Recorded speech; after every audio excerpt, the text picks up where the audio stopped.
the idea is that the cartel has moved into Bolivia, they've taken over a huge area of the country, and they're creating this massive narco state, right? I'm Sam Strackman, the narrative director for Recon Wildlands. So the cartels, they're producing more cocaine than any cartel in history. And as that cocaine is basically going out and flooding the world, and it becomes up to the special operations team that goes to move in and dismantle these pieces part by part. So sicario is it's sort of a slang term for, it basically means hitman, and in the game it's basically most of the foot soldiers who are shooters are sicarios. The cartel's sort of broken up their operations into 4 sort of divisions, right? So they have production, producing the cocaine, right? The product.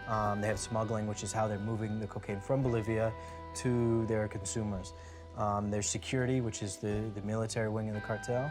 And then you have the influence, which is sort of their propaganda machine, right? It's how they're winning over the people. It's a very complex relationship because, on the one hand, they're foreigners who are probably not wanted here, but at the same time they're also helping people. So it's really, like I said, it's very gray. It's not black or white. They're not these heroes who are here to save these people. It's really, they're trying to help where they can, and some people are open to them helping, others just don't want them there.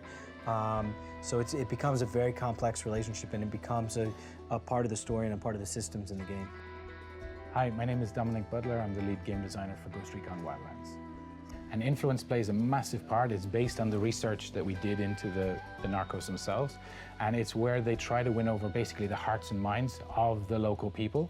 So that goes from radio stations and podcasts, posters, local events.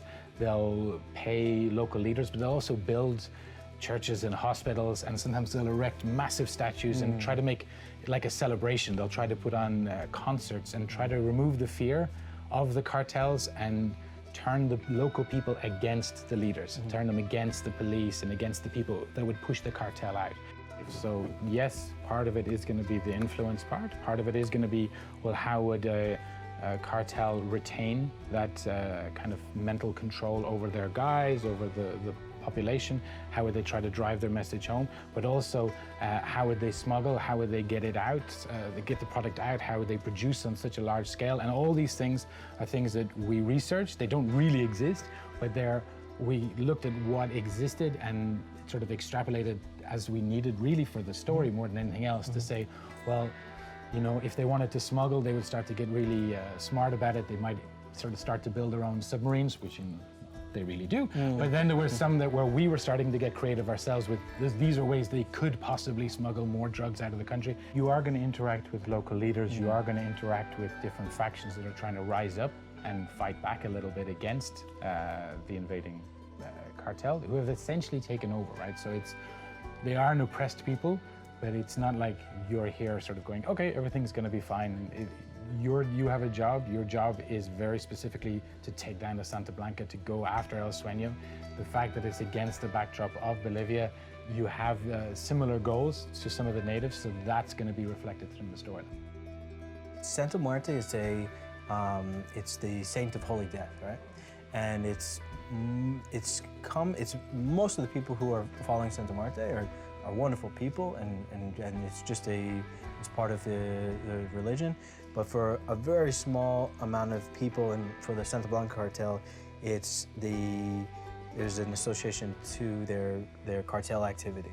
In terms of the way that we're using it in the game, it's very much in terms of a fictional what if, in terms of, what if this cartel came in? What if they turned regular coca leaf gathering, which is normal and in that part of the world, into kind of a negative form in terms of producing cocaine, in terms of smuggling cocaine, but also how would they control the people? And this was the means we used in our story, but it's not necessarily a reflection in any way of regular Santa Muerte. For us, even though it's a work of fiction, one thing that's always been important to us from the beginning is this theme of the gray zone, right? So for us, it's not about good guys versus bad guys. It's about having characters at every end of the spectrum, right? So of course, you can have members of the cartel who are just pure monsters, but then within the cartel, you also have some Bolivians, so like some cocaleros, they're working for the cartel because they don't have a choice, right? Like they're being forced to, either because through violence or because they need the money to feed their families, to pay rent, this kind of thing. And for them, it's just growing this leaf that isn't really associated with cocaine. It's just this deep tradition of this. And you know, we've put a lot of efforts into making, even though it's a work of fiction, making it, you know, feel authentic. We've even, there's, you know, we have there's certain indigenous words and languages that exist in the game, and that we've talked to various experts to make sure that the pronunciation's right and this kind of thing. So we've done everything we can to reach this level. All of the ghosts are fully customizable, right? They can be any gender, any ethnicity. It's completely, all their gear, all their clothing is completely customizable by the player. At the same time, they do have unique personalities, and their 4 ghosts have sort of unique personalities that play off each other, because we don't want them to just sit there and not say anything, right? So they have personalities and characteristics that we developed based on all the research we did, talking to real operators, talking to real guys in the field, and seeing how they think, how they talk, what types of lines they say. So there's this careful balance between this is you, this is your character, you made this character and it's you, but he still has a unique voice and unique personality to that.